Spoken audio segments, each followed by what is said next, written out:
Good afternoon to you all. This is Harish Pachori.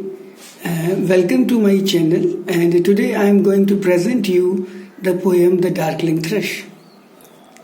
As far as the syllabus is concerned, this poem is a part and parcel of the ISC class 12th, right? So let me tell you something about the poem first.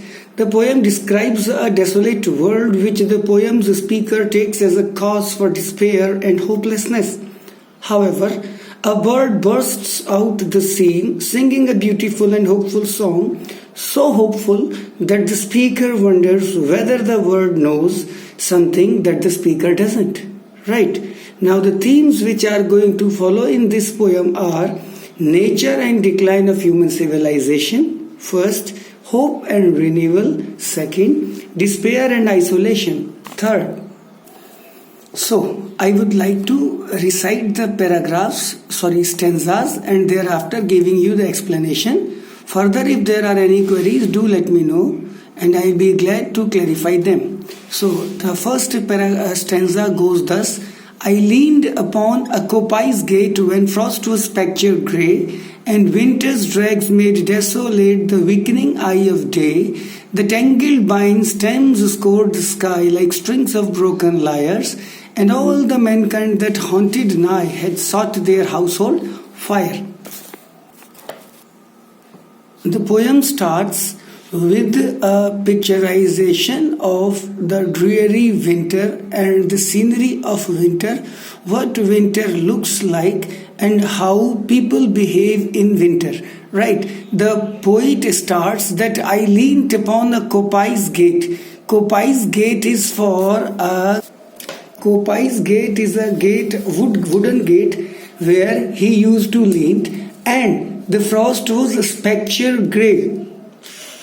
Please note, this spectre is a ghostly apparition. That means the frost seemed as if some kind of ghost was standing there, though actually it was not. It is only a beautiful word picture. The weakening eye of day. It means the day was getting weakened, the day was getting down, and it was the day decreasing, the evening coming, that is the time of the twilight, the time of approaching evening. Right, so the tangled vine stems scored the sky. Vine stems, that is the creepers. The creepers were scoring high in the sky, and they have been compared with the strings of broken lyres.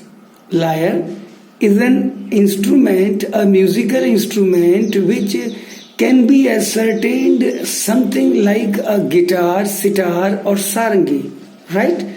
Only the difference is, if I should explain you what a lyre looked like, then believe me, take a guitar and remove its handle. It would be like a lyre. Almost that was the design of the lyre. Right? So, if a lyre, if a guitar, if any other wired musical instrument and its wires have been broken, so they will be moving here and there in the same manner. The vine stems, that is the creepers, are seeming as if they belong to a broken lyre. And all the mankind that haunted nigh. Haunted is roamed here and there, nigh is near, had sought their household fires. It means the people who usually used to roam here and there, usually used to enjoy roaming here and there, due to this acute winter, this cold weather, they have sought the fires in the fireplaces of their houses. Right? I am clear, I hope. Second stanza again. The land's sharp features seemed to be the century's corpse outlined. The land's sharp features seemed to be the century's corpse outlined. Corpse is a dead body. Century's corpse means the time is of December. It means the year is ending, the century is ending as well. Hence it has been said, His gripped the cloudy canopy. The clouds are acting as a canopy for the corpse of the century. That is a symbolic meaning, class, if you understand. The wind is death lament. So, the beautiful picturization, please mark the words. The century's corpse. The land's sharp features are resembling like the corpse or dead body of the century, to which the clouds are playing the role of a canopy, and the blowing wind is supposed to be the blowing wind is supposed to be the deathly lamentation, since it is a custom over there in many of the countries, right? When somebody dies, there are lamentations. Singers are appointed for the task of lamenting those people, and the ancient pulse of germ and birth was shrunken, hard and dry. The ancient pulse of germ and birth, that is the germination for plants, birth for animals, including human beings as well. So it is saying that the ancient pulse of germ and birth means due to that acute cold, it seemed as if germination and birth too have come to an halt and nobody is going to appear in the world. Then was shrunken, hard and dry due to that acute winter only, and every spirit upon earth seemed fervorless as I. Fervorless is emotionless. He is saying that due to that increased winter, due to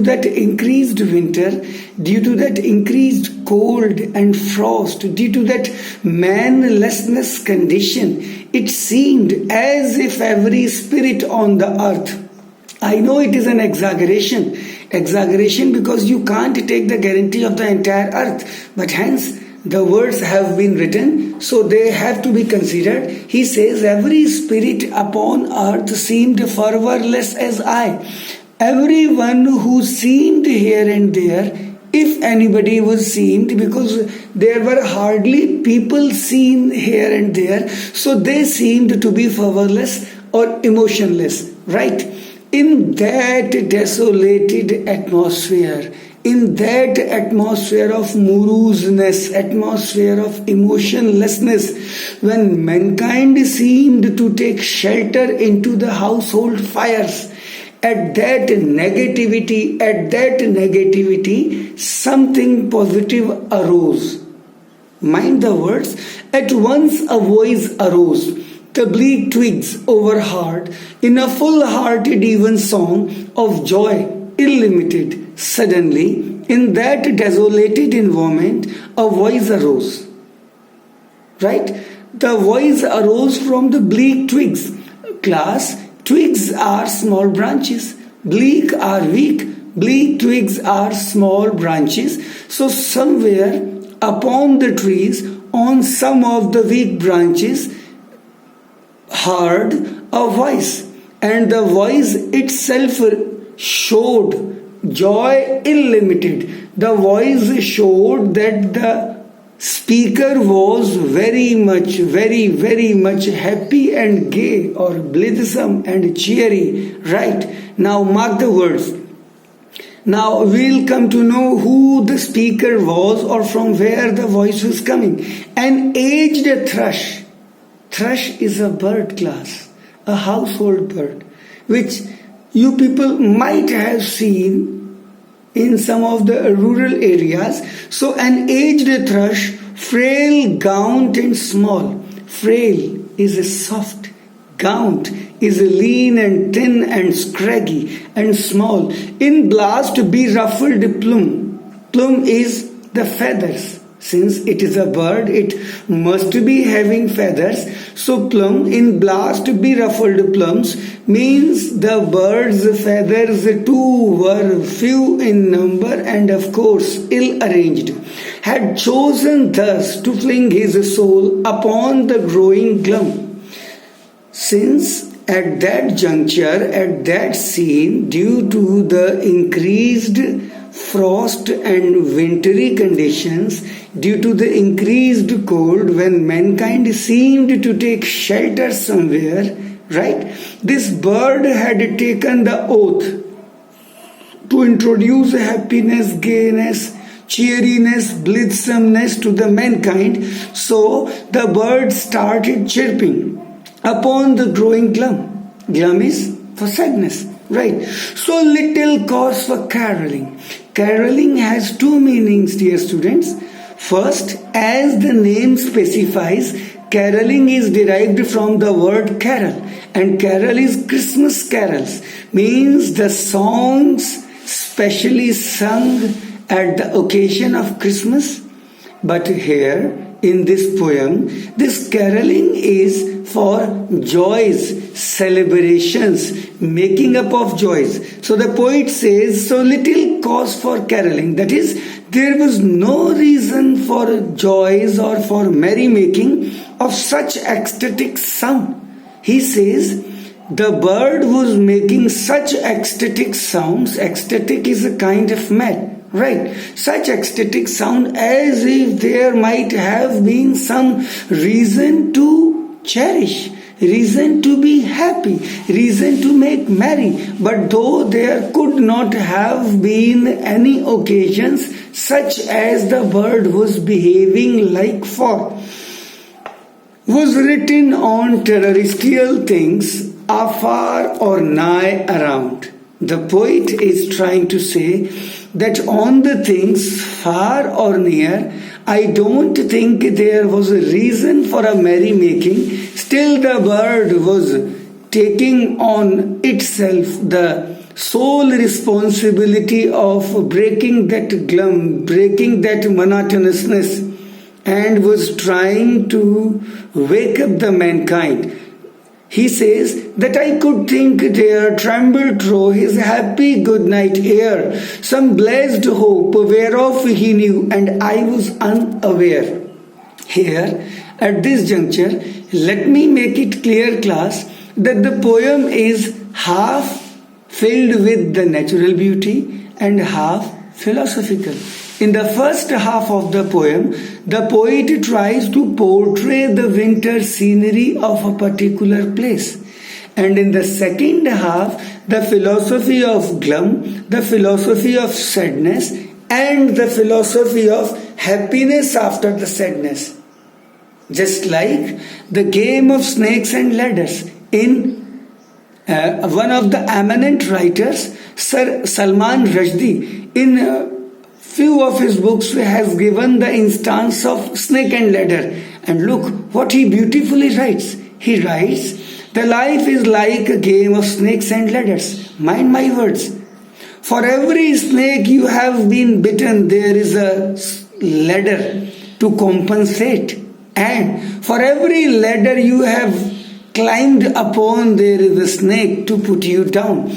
It means, dear class, the life is a mixture of happiness and sadness. Hence, we should remember that after every sadness, there is a happiness. And eventually, after every happiness, there is a sadness. If somebody tastes bitter only, he or she will soon be forgetting what sweet things taste like, and vice versa. Right? I hope this poem would be clear to you. Thank you. Have a nice day.